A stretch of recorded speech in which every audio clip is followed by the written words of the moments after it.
I want to talk about life choices. We've been talking about the spiritual aspect, the fact that we're spiritual beings, the fact that there is a divine spiritual being behind the whole universe. Now, we can see that some people understand this, they live in that way. Some people live in different ways, they deny it. So it means that there are different approaches to life, and depending on the approach that we take, that will determine how much we can appreciate the spiritual aspect of life, and it will also determine how much we can be happy, how happy we can be. So I want to talk about these choices, life choices. The Vedic wisdom tradition explains that, points out that there's three basic processes going on in nature. We see things being created, we see them being destroyed, and we see them being maintained. These three basic things, three basic processes.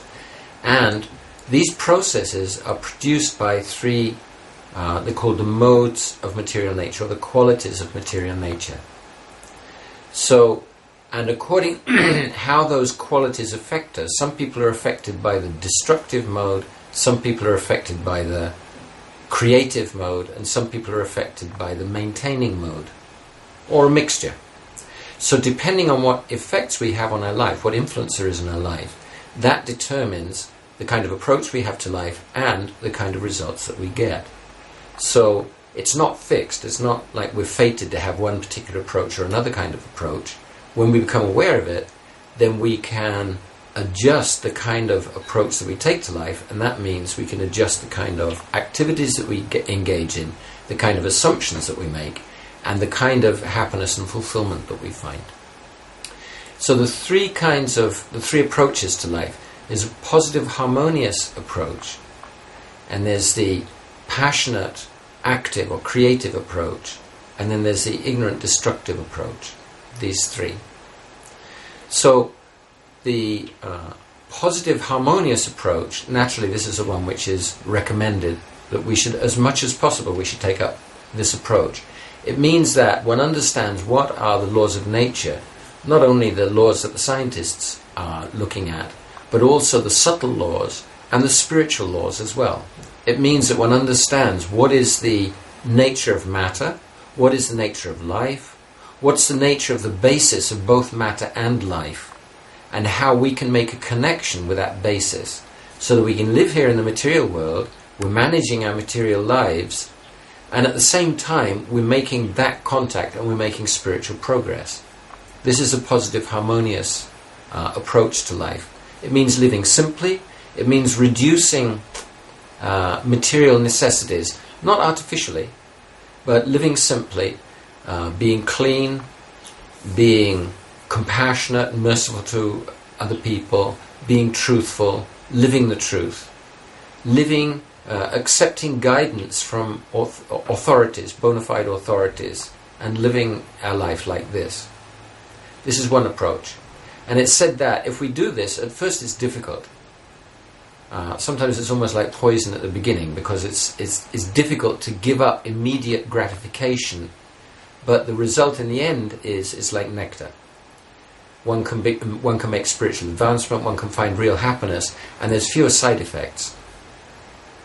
Now the second approach is the passionate, creative approach, and we see this in modern society to a very large extent. When we're influenced by the passionate, creative approach, we forget about bona fide authority. We understand that there's rules, but we tend to make up our own rules.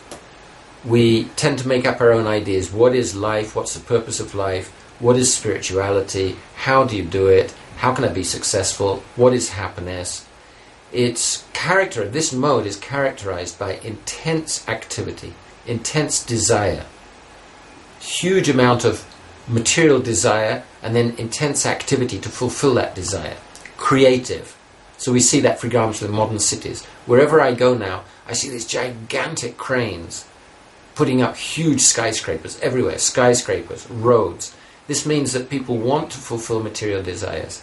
They're building more and more expensive apartments, they're getting more and more motor cars, they're building more and more roads to accommodate the motor cars, and then they have to get better motor car and more roads to accommodate those. and so on. Life goes on. In modern society, more and more artificial amenities. The Vedic wisdom tradition says that this is okay. At first it feels great. You're getting gratification, you feel that you're making progress, you feel that making a success, you're getting success. But in the end, the result is like poison, because the whole thing goes bad. When we engage in this creative, passionate mode, we're creating more and more complications, and in the end they come back and bite us in the backside. And we see this, typically we see this in modern society. Modern society has created so many amenities, but those amenities themselves, to create the amenities you have to work hard, and then there's so much complication. Like modern medicine, for example. Yes, it's saving some lives, but then we have so many diseases that we didn't have before. And for example, in the United States, every year more than 100,000 people die from the effects of medicine. So, in general, we'll see that this creative, passionate approach, it brings advantages, but the advantages have a big price tag. There's a big disadvantage there as well. Then the last one, the ignorant, destructive approach, and we see this also in modern society. Here, there's very little understanding of real principles. No interest in real principles, actually. People are engaged in activities to get instant gratification. It's very much on the bodily level. In the positive, harmonious approach, people are concerned with spiritual things as well as the body and the mind. In the passionate, creative approach, they're concerned for the mind especially. A lot of speculation, a lot of thought, not so much for spirit. Spirit is there, but it's not understood. And the body also. And then in the ignorant, destructive approach, very much on the bodily platform of life, don't really understand psychological reality, and what to speak of, spiritual reality. It's very destructive. And we see that the ignorant forces in society are becoming more destructive. They're becoming more prominent and more destructive.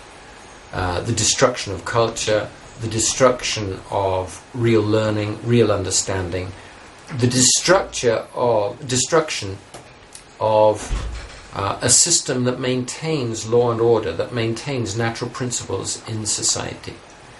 So it's worthwhile to be able to understand, first of all, how these influences work, and then to be able to diagnose what influences are at work in our own lives. Because if we can see that, in this particular area I'm being influenced by the positive, harmonious mode, then we can preserve that. In this area I'm being influenced by the passionate mode, so I would like to move more over to positive, harmonious mode. And in this area I'm being influenced, I can see, by the ignorant, destructive mode, so I want to change my approach in this area. And to do that, we can use a questionnaire or an inventory which helps us to take stock of the influences that are at work in our lives, and I'll explain that just now.